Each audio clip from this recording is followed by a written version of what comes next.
Essa had stopped counting the cycles after the first 100. Time meant nothing on a dead world where the sun rose gray and set grayer, where dust storms were the only calendar and silence the only companion. The outpost had been a terraforming station once, back when humanity still believed they could resurrect this husk of a planet. Now it was just Essa's tomb, inhabited by a man too stubborn to die and too broken to leave. He was in the greenhouse when he heard it. Knock, knock, knock. Essa's hand froze over the hydroponic valve.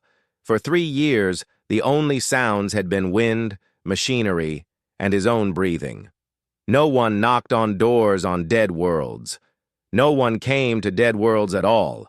He grabbed the plasma torch from his belt, more habit than hope, and moved toward the airlock. The external monitor flickered to life, its ancient display crackling with interference. 3 figures stood outside, tall, armored, female, Vakshi Huntresses. Essa's blood turned to ice. The Vakshi Dominion had glassed a dozen human colonies during the war. Their Huntresses were legends of terror, elite warriors who tracked prey across star systems and never failed a contract. He activated the comm. "This world is protected by... We know what this world is, human." The voice was sharp, commanding. The lead Huntress stepped closer to the camera. Her crimson armor was marked with kill tallies that climbed from wrist to shoulder. "Open the door, Essa Chen. We're not here to hunt you." They knew his name. Essa's finger hovered over the airlock release. Every instinct screamed trap, but 3 Vakshi Huntresses didn't need permission to kill one man. They could breach his outpost in minutes if they wanted. The airlock cycled open with a hiss of equalizing pressure. The Huntresses entered with fluid grace, their armored boots barely making sound on the metal floor. The lead warrior removed her helmet, revealing sharp features and eyes like molten gold. The other 2 flanked her, one with silver-streaked hair, the other barely more than a youth by Vakshi standards. "I am Maya," the leader said. "These are my hunt sisters, Kira and Celix." She paused, those golden eyes studying him with unsettling intensity. "We've traveled very far to find you, Essa Chen." "I'm not worth hunting," Essa replied, keeping the plasma torch visible. "I'm nobody. The war's over." "The war is over," Maya agreed. "That's why we're here." She gestured, and Kira produced a small holographic projector. An image materialized between them. 3 children, 2 girls and a boy. Human features mixed with something else. The slightly elongated limbs of Vakshi, the golden undertones in their skin, the sharp intelligence in their eyes. Essa's world tilted. "These are your offspring," Maya said quietly. "Created from genetic material you left behind at Research Station Theta-7 before it was destroyed." Theta-7.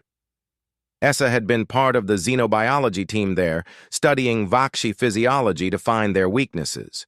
He'd left blood samples, tissue samples, standard procedure. "That's impossible," he whispered. "Humans and Vakshi can't—" "They couldn't," Celix interrupted, speaking for the first time. Her voice was younger, uncertain. "Until someone made them.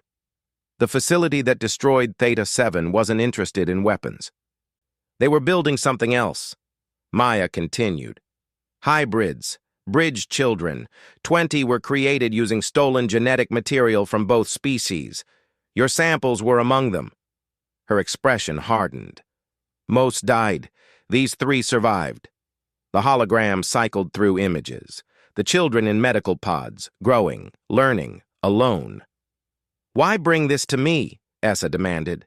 "Why now?" "Because they're dying," Kira said bluntly. "The genetic instability that killed the others is catching up. They need stabilization treatments, treatments that require genetic material from their parent sources." "And you need me because the Vakshi mothers are dead," Essa realized. Maya's silence was confirmation enough. "The 3 who carried them were executed when the hybrid program was discovered," she said. "By my clan." "By me?" The weight in her words could crush planets. I was following orders, protecting Vakshi purity. I led the purge. She pulled off her gauntlet slowly, revealing hands that trembled. But I found the children before they could be killed. They were so small, not monsters, not weapons, just...